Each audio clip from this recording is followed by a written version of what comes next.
Soroka, Ivy Masters Learning Center and ivymasters.com. And today we're looking at the very fourth question that's been released by the College Board for the new digital SAT. And what we see is that in this reading, writing, language section, you're going to get charts, graphs, tables, just as we do with the current iteration of the test. Title reads, Participants' Evaluations of the Likelihood That Robots Can Work Effectively in Different Occupations. We've got the occupation, television news anchor, teacher, firefighter, surgeon, tour guide.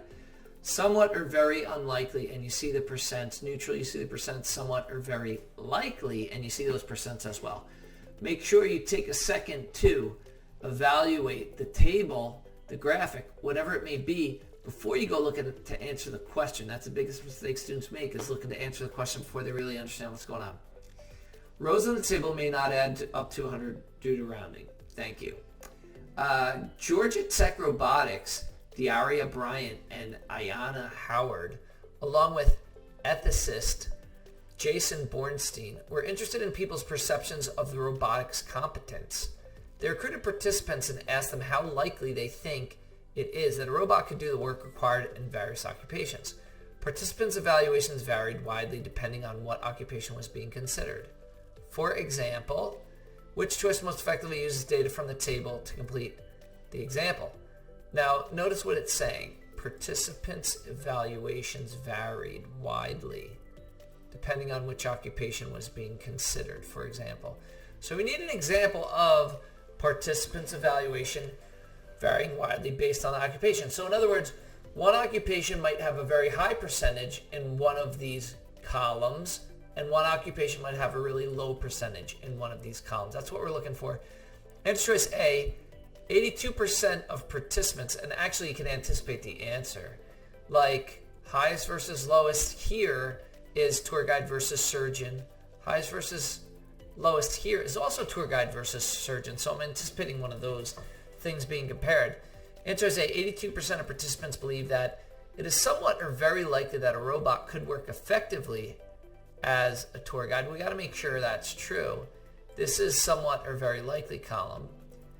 82% is the percent we've got for the tour guide, but only 16% think that it is somewhat or very likely that the robot could work as a surgeon.